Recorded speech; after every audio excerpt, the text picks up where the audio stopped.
Good morning everyone. So we were studying our new chapter, that was chapter number 7, the moon, and we have covered many topics so far. ठीक है, हमने कौन कौन से topics पढ़े थे? The moon, the surface of the moon, landing on the moon, tides and also the phases of the moon.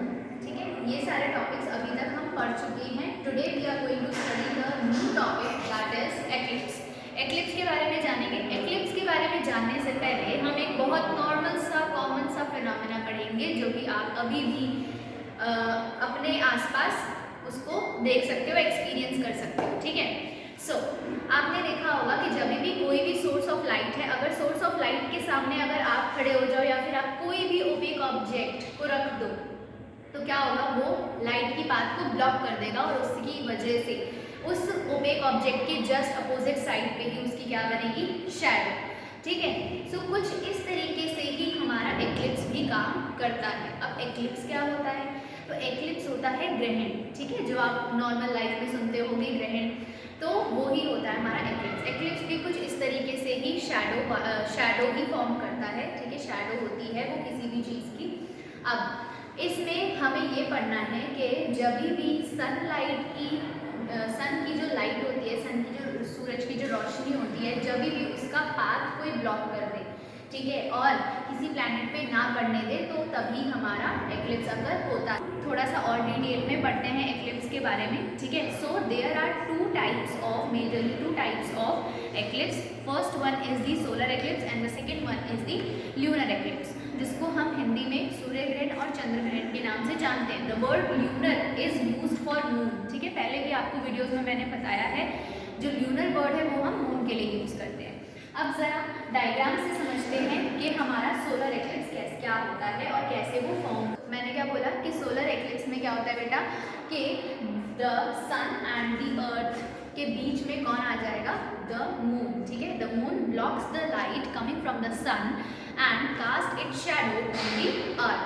This is when the solar eclipse occur. ठीक है, तो ये तो था हमारा सोलर एक्लिप्स. अब यहाँ पर आपको दो नए टर्म्स दिखाई दे रहे होंगे, that is the umbra and the penumbra. Umbra क्या होता है बेटा? अब अभी भी अगर आप शैडो फॉर्म करके देखोगे ना किसी ओपेक ऑब्जेक्ट से, तो आपको क्या दिखाई देगा, एक ना डार्क रीजन दिखाई देगा शैडो का. ठीक है, और एक लाइटर रीजन दिखाई देगा. वो जो डार्क रीजन होता है ना शैडो का, ठीक है, जो पूरे ही डार्कनेस में होता है, उसी को हम बोलते हैं umbra. And the lighter portion of the shadow is known as the penumbra. ठीक है, तो ऐसा ही कुछ हमें इसमें दिखाई देता है. This is the solar eclipse. Okay, so next one is the lunar eclipse. अब ल्यूनर एक्लिप्स कैसे होता है? तो बेटा ल्यूनर एक्लिप्स नाम से ही पता चल रहा है, चंद्र ग्रहण, तो चांद के ऊपर कोई भी रोशनी नहीं जाएगी. यानी कि now the earth will obstruct the light coming from the sun and form its shadow on the moon. Moon पे अपनी शैडो फॉर्म करेगा. ठीक है, फुल्ली और पार्शियली, इसमें ना एक ये दो वर्ड्स का यूज हुआ है बहुत, फुल्ली एंड पार्शियली. फुल्ली का मतलब कि ऐसा भी हो सकता है कि पूरी तरीके से वो उसके ऊपर शैडो फॉर्म करे, या फिर पार्शियली यानी कि थोड़ी थोड़ी शैडो फॉर्म कर सकता है, depending on the position of the earth and the moon. Okay, तो अब मैंने बोला ल्यूनर एक्लिप्स में सन और मून के बीच में कौन आ जाएगा, अर्थ. एंड अर्थ जो है वो क्या करेगा, सनलाइट को ब्लॉक करेगा, मून तक पहुंचने नहीं देगा और अपनी शैडो मून पर बनाएगा. तो this is the lunar eclipse. तो बहुत सिंपल सा टॉपिक था एक्लिप्स. ठीक है, एक्लिप्स क्या होता है? एक्लिप्स होता है शैडो, जो कि कैसे बनती है, ओपेक ऑब्जेक्ट के लाइट के पाथ को ऑब्स्ट्रक्ट करने की वजह से. फिर हमने पढ़ा solar eclipse and then we have studied about the lunar eclipse. Now let's come on the book. Okay, so eclipse, as you know, an opaque object does not allow light to pass through it. A shadow is formed when the path of light is blocked by an opaque object. A shadow is always formed opposite to the light source. तो इसमें क्या बोला है, जो मैंने अभी आपको बताया कि जो भी शैडो है वो कब बनती है, जब ओपेक ऑब्जेक्ट किसी भी लाइट के पाथ को क्या कर देता है, ऑब्स्ट्रक्ट कर देता है या रोक देता है. अब ओपेक ऑब्जेक्ट भी आपको पता है, आपने पढ़ा है, ओपेक ऑब्जेक्ट ऐसे ऑब्जेक्ट होते हैं जो अपने थ्रू लाइट को पास बिल्कुल भी होने ना दें. शैडो इज ऑलवेज, और शैडो जो है वो हमेशा जहाँ से लाइट आ रही होगी उसके अपोजिट डायरेक्शन में ही शैडो फॉर्म होगी. The size and the shape of shadow depends on position of the light source, distance between the light source and the object, and the shape of the object. ठीक है, अब बात आती है कि size और shape कैसा होगा शैडो का, तो वो पूरी तरीके से ऑब्जेक्ट के ऊपर डिपेंड करेगा एंड लाइट सोर्स उसके ऊपर डिपेंड करेगा, यानी कि उनके बीच का डिस्टेंस कितना है, ठीक है, और ऑब्जेक्ट का कैसा साइज है, क्या शेप है, उसी के ऊपर पूरी तरीके से हमारे शैडो का भी साइज एंड शेप डिपेंड करेगा। The earth and the moon are opaque objects, when light falls on them their shadows are formed.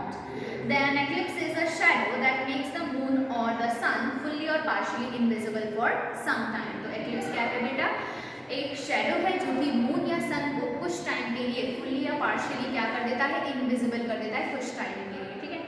When the moon and the earth comes in a straight line, then the sun they cast their shadow on earth depending on whether the moon or the moon is, whether the earth or the moon is in front of the sun. This is how eclipse occur. और इसी तरीके से eclipse अकर होता है। मैंने क्या बोला कि आपकी स्ट्रेट लाइन में जब तीनों चीज़ें आ जाएंगी, यानी कि सन, अर्थ एंड मून जब स्ट्रेट लाइन में होगा तभी एक्लिप्स अकर होगा।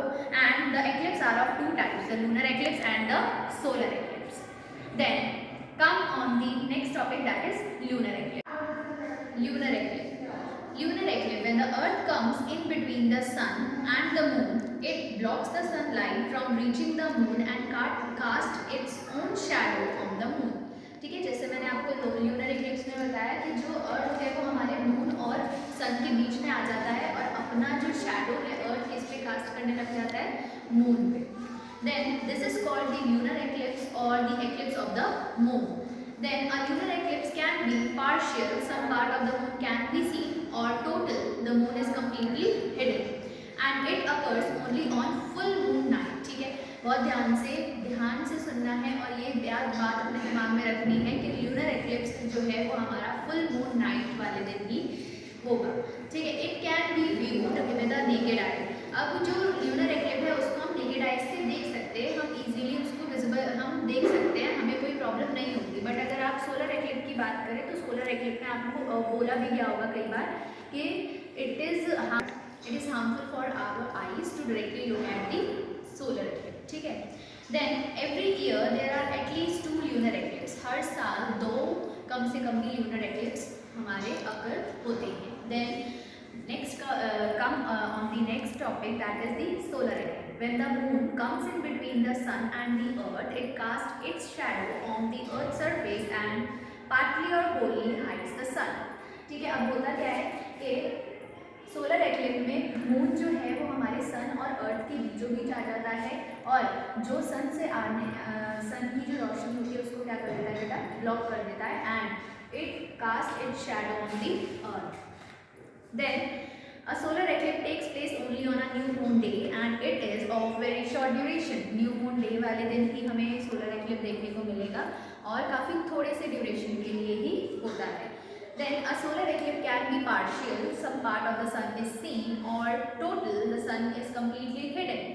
जब कम्प्लीटली सन जो है छुप जाता है मून की वजह से तो हमें सन कैसा दिखाई देता है बेटा, एक रिंग लाइक स्ट्रक्चर हमें दिखाई देता है, ठीक है। The sun appears like a ring during a full eclipse, solar eclipse. Okay, so these were the topics of our eclipse, solar eclipse and the lunar eclipse. Now let's come on the next topic, that is our artificial satellite. Artificial satellite is the satellite that okay, so our next topic is the artificial satellite.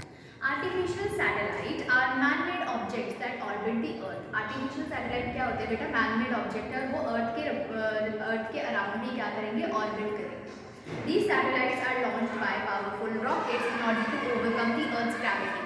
अब ये जो artificial satellites है ना बेटा, इनको space में भेजा जाता है with the help of the powerful rockets बनाए जाते हैं पावरफुल, जिनकी मदद से इनको बाहर भेजा जाता है ताकि वो अर्थ की ग्रेविटी को क्या कर सके, ओवरकम। यानी कि अब होता क्या है, मैंने आपको पहले भी बताया था, अर्थ की ग्रेविटी क्या करती है, चीज़ों को पुल करती है ना, अपनी तरफ खींचती है। तो उस पुलिंग फोर्स से बचने के लिए हम क्या करते हैं, पावरफुल रॉकेट्स बिल्ड करते हैं जो कि हमारी सैटेलाइट्स को आउट ऑफ दी मतलब कि स्पेस में भेजेगा।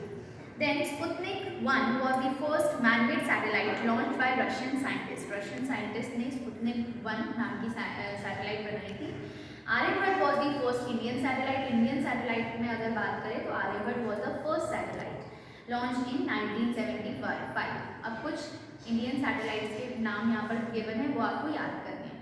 That is Bhaskara, Rohini, INSAT 1A, INSAT 1B, Apple, IRS 1B are some other satellites that were launched by India. अब सैटेलाइट्स के बेटा यूज़ क्या है, ठीक है, तो सैटेलाइट्स अलग अलग पर्पसेस के लिए यूज़ की जाती है. First is whether forecasting, communication purpose, astronomical purpose, educational purpose, navigational purpose and the last one is the other scientific researchers. तो इन सारी चीज़ों के लिए हम क्या करते हैं बेटा, हम सैटेलाइट्स को यूज़ करते हैं. So that was all about this chapter. We have completed this chapter and the explanation is over. Thank you so much.